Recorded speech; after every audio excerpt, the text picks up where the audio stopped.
어느 날 갑자기 세상이 멈추었습니다. 전쟁이 끝났다는 선언도 평화협정도 없이 그저 모든 것이 무너져 내렸죠. 국가는 사라졌고 법은 종이 조각이 되었으며 사람들은 오직 생존이라는 본능 하나만을 안고 살아남기 위해 발버둥쳤습니다.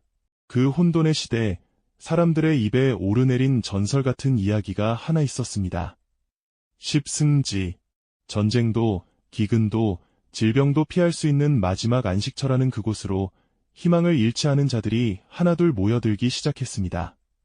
처음에는 고작 20명도 채 되지 않는 작은 무리였어요. 각자 다른 이유로 다른 길을 통해 이 산골짜기에 도착한 낯선 이들.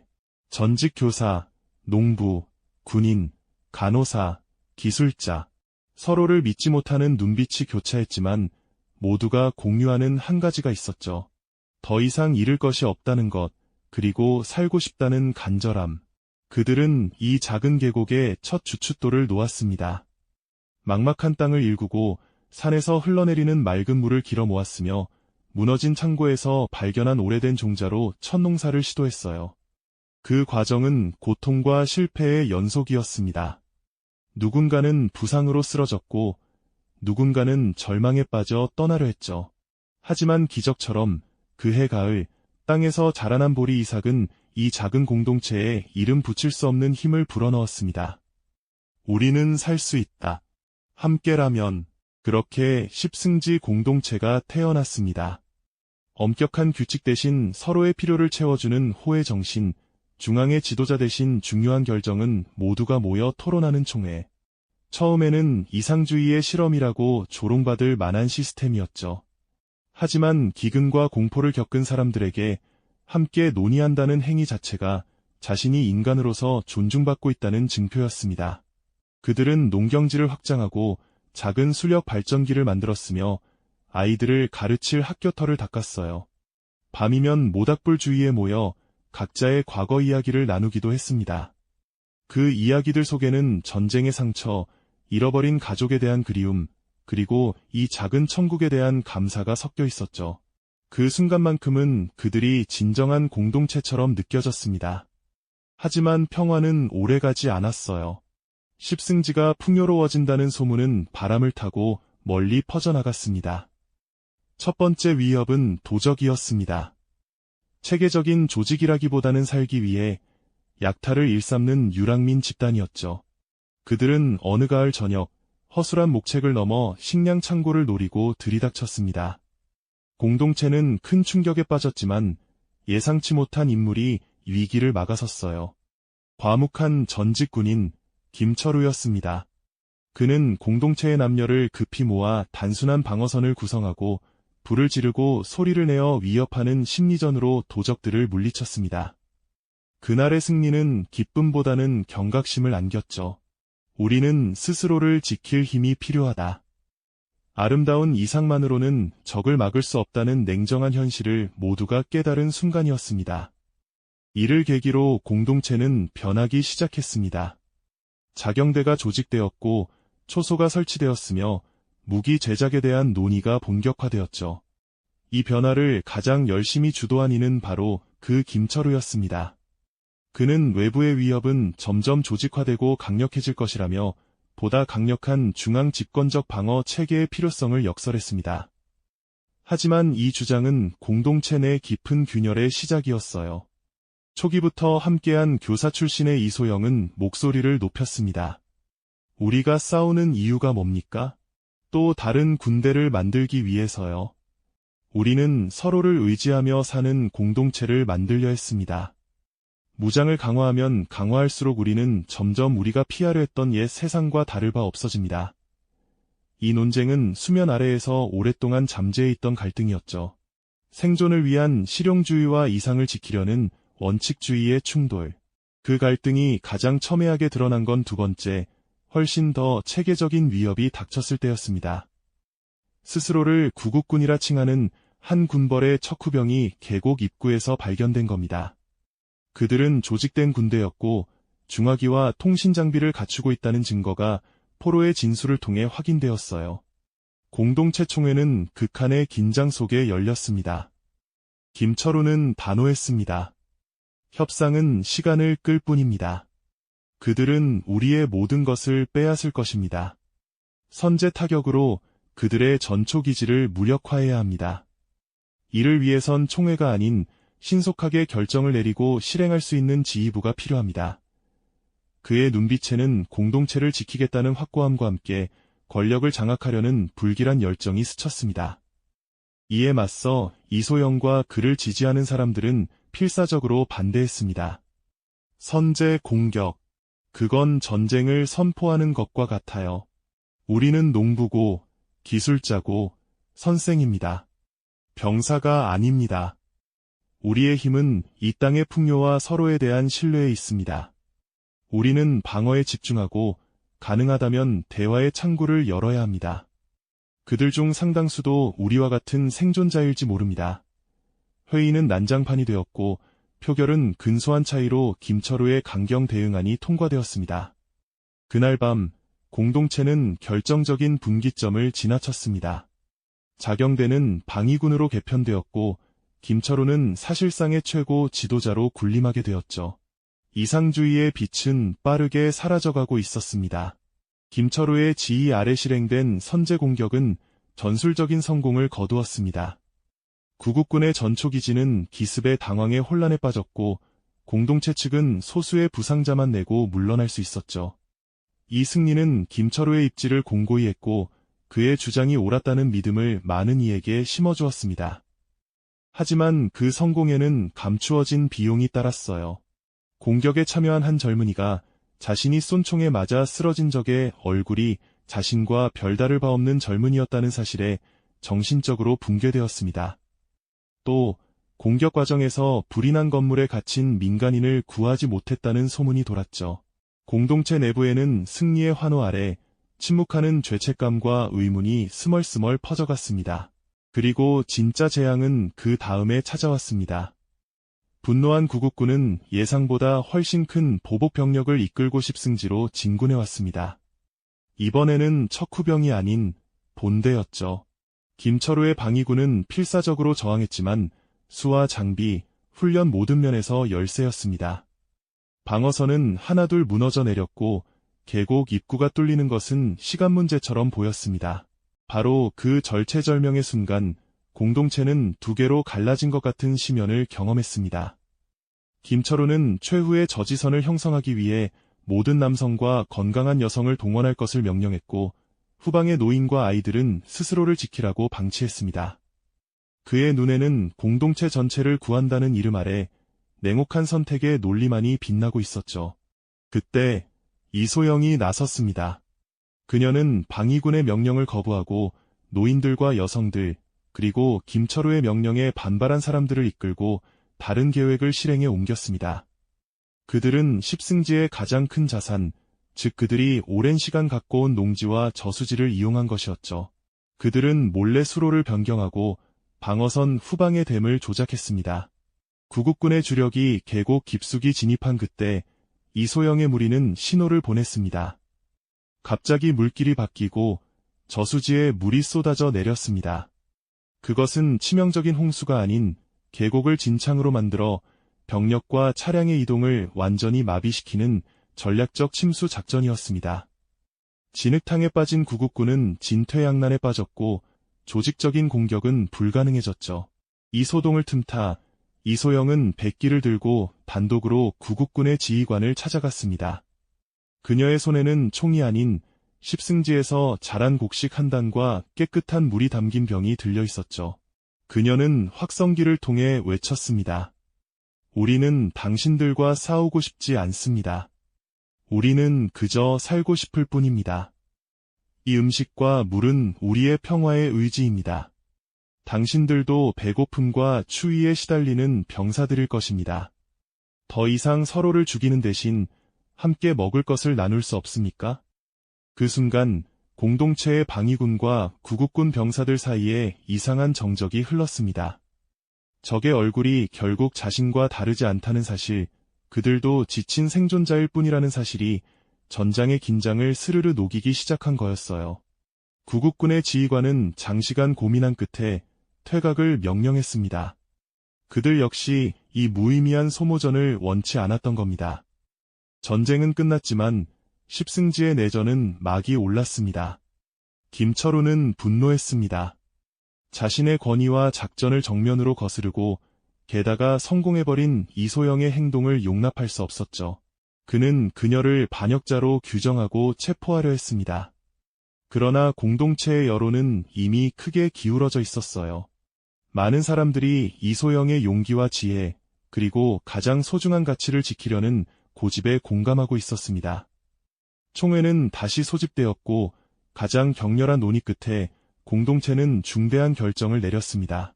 김철우와 그의 강경 추종자들은 십승지를 떠나기로 했습니다. 그들은 자신들의 방식으로 다른 곳에서 생존할 자유를 선택했죠. 이별은 고통스러웠지만 하나의 공동체 안에 공존할 수 없는 두 개의 길이 명백해진 순간이었습니다. 김철우 일행이 떠난 뒤 십승지는 황폐해졌지만 동시에 새로워졌습니다. 전쟁의 상처는 깊었지만 그들은 이제 단순한 생존을 넘어서는 무엇인가를 배웠습니다.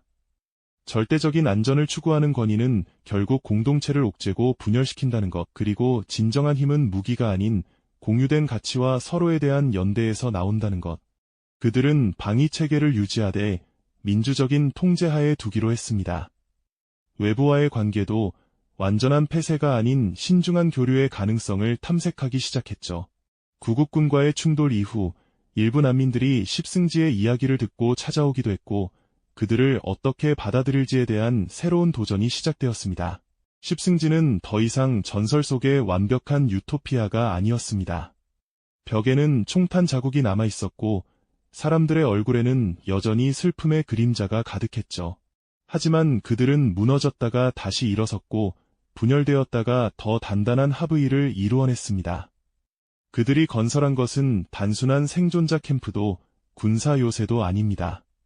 결점 많고 불완전하지만 스스로의 운명을 논의하고 결정할 권리를 끝까지 지키려는 사람들의 공동체였죠.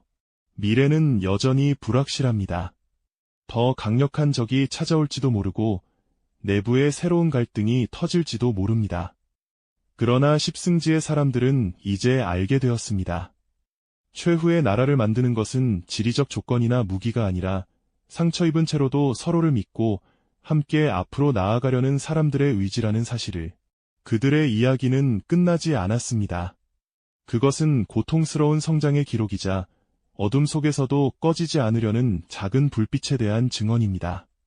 그 작은 불빛이 빛나던 그 시절로부터 몇 년의 세월이 더 흘렀습니다. 십승지는 고립된 섬이 되지도 완전히 열린 도시가 되지도 않는 어정쩡하지만 필사적인 균형 위에 서 있었죠. 이소영이 이끄는 평의회는 외부인에 대한 제한적 수용 정책을 펼쳤습니다. 단순히 문을 열어주는 것이 아니라 엄격한 검역과 심사를 거쳐 기술을 가졌거나 공동체에 기여할 의지가 분명한 소수만을 받아들였습니다. 그렇게 의사, 기술자, 농업 전문가 등 새로운 혈액이 조금씩 들어오기 시작했어요. 그들은 신규 이주자라는 이름으로 기존 주민들과 동등한 권리는 아니지만 보호와 생존의 기회를 얻었습니다. 하지만 이 균형은 모래 위에 지은 집과도 같았습니다. 첫 번째 균열은 식량에서 발생했습니다. 인구가 조금씩 늘어나자 비옥했던 십승지의 땅도 한계를 드러내기 시작했죠.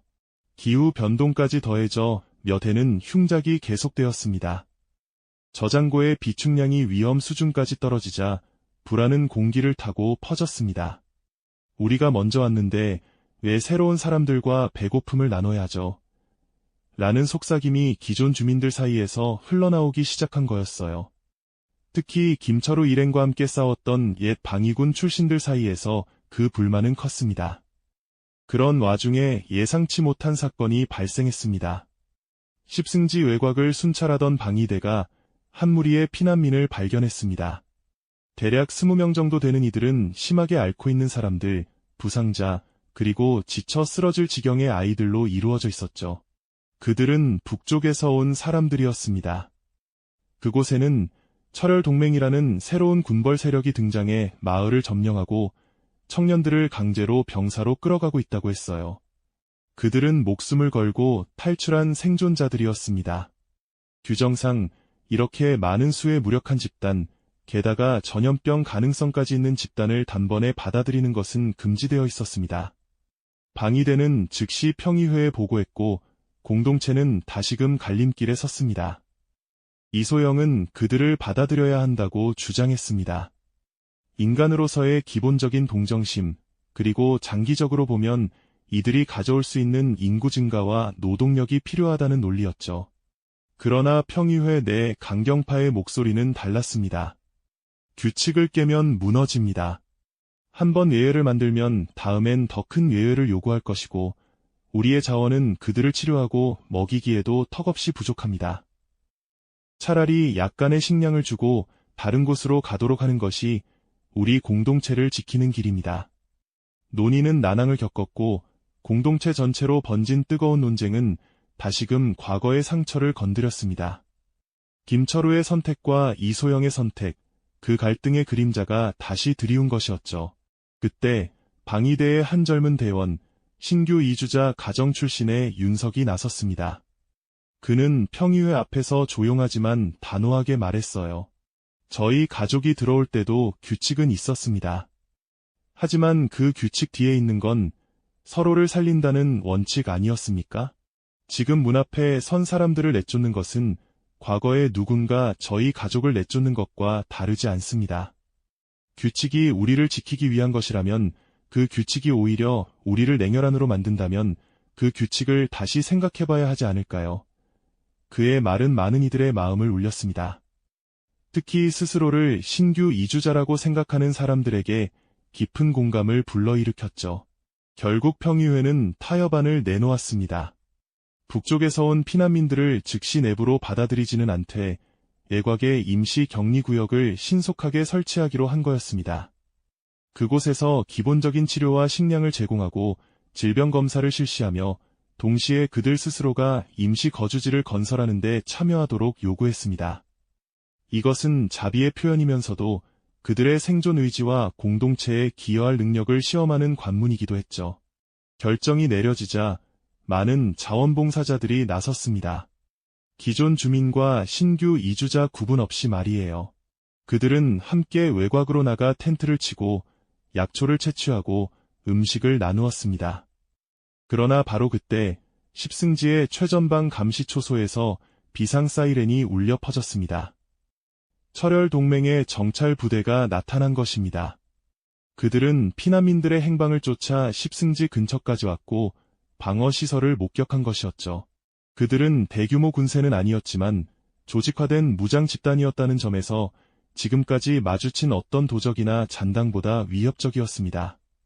그들은 십승지의 정문 앞에 당당히 나타나 우리의 재산이자 병력인 도망자들을 즉시 반환하라. 그렇지 않으면 이곳을 평지로 만들겠다는 최후 통첩을 전달했습니다. 공동체는 순식간에 전시체제로 돌입했습니다. 모든 논쟁과 갈등은 일순간에 사라지고 오직 하나의 목표, 생존 앞에 집중되었죠. 그러나 이번 위협은 과거와 근본적으로 달랐습니다. 상대는 조직된 군벌이었고 그들의 뒤에는 더 큰 세력이 있을 가능성이 있었습니다.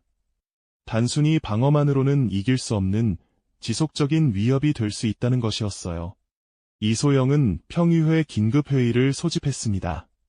그녀의 얼굴은 극도의 피로로 가득했지만 눈빛은 날카로웠습니다.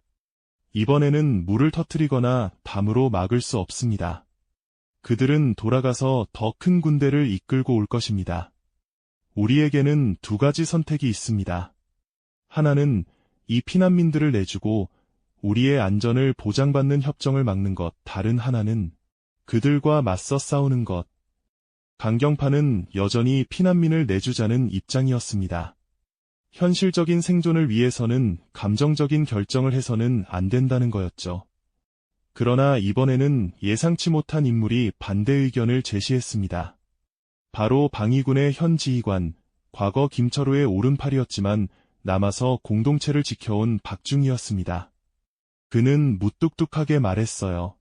적을 한번 양보하면 그들은 계속해서 양보를 요구할 것입니다.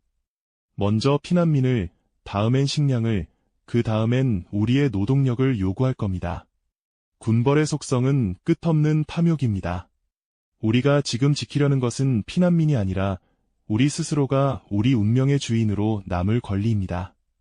저는 방위군을 이끌고 싸울 준비가 되어 있습니다. 그 순간 회의장 밖에서 웅성거림이 들려왔습니다. 북쪽에서 온 피난민들의 대표 몇 명이 회의장으로 찾아온 것이었죠. 그들은 여전히 허약했지만 눈에는 굳은 결의가 빛나고 있었습니다. 그중 한 노인이 말했습니다. 저희 때문에 위험에 빠뜨려서 죄송합니다. 저희는 나갈 수 있습니다. 하지만 한 가지 부탁이 있습니다. 저희 중 건강한 청년들은 싸울 수 있습니다. 저희에게도 지킬 것이 생겼습니다. 이곳의 사람들이 보여준 자비, 그리고 저희가 처음으로 맞이한 희망입니다. 그 희망을 지키기 위해 저희도 싸우고 싶습니다. 이소영은 피난민 대표와 박중희, 그리고 평의회 멤버들을 번갈아 보았습니다. 과거와 현재, 내부와 외부, 생존과 원칙, 모든 것이 한 점에 모여드는 듯한 느낌이었습니다. 그녀는 천천히 입을 열었습니다. 우리는 그들을 내주지 않을 것입니다. 왜냐하면 그렇게 하는 순간 우리는 우리가 지금껏 지켜온 모든 것을 배신하는 것이기 때문입니다. 우리는 싸울 것입니다. 하지만 이번 싸움은 단지 방어가 아닙니다. 그녀는 지도를 펼쳤습니다. 철혈동맹에 정찰되는 우리의 힘을 모르고 있습니다. 우리는 그들을 유인해서 우리의 영토 안에서 결정적인 타격을 가해야 합니다. 그리고 우리가 가진 가장 큰 무기, 그것은 이 땅을 지키려는, 이 자리에서 태어나지 않았을지라도 이 땅을 위해 싸우려는 모든 사람들의 마음입니다. 그녀의 계획은 대담했습니다. 방위군의 정규부대는 정문 방어선을 굳건히 지키는 척하면서 피난민 중 자원한 자들과 신규 이주자, 기존 주민으로 구성된 특공대를 조직하는 것이었습니다. 그들은 십승지 지형을 가장 잘 아는 사람들의 안내를 받아 비밀 통로와 좁은 산길을 이용해 철혈 동맹 정찰대의 후방과 측면을 기습적으로 타격하는 것이었죠. 이 작전의 성공 여부는 단순한 군사력이 아닌 서로에 대한 신뢰와 협동에 달려 있었습니다. 서로를 알지 못했던 사람들이 단 하루 만에 생사를 함께할 동지가 될 수 있을까요? 작전 전야, 십승지는 고요하지만 팽팽한 긴장감에 휩싸였습니다. 무기고에서는 무기가 나눠지고 외곽 임시 구역에서는 부상자들을 위한 최후의 준비가 이루어졌습니다. 이소영은 특공대가 집결한 광장을 찾았습니다. 그곳에는 박중희, 젊은 윤석, 그리고 북쪽에서 온 피난민 청년들이 섞여서 있었죠. 그녀는 확성기 없이 조용한 목소리로 말을 시작했습니다. 내일, 여러분 중 일부는 돌아오지 못할 수도 있습니다.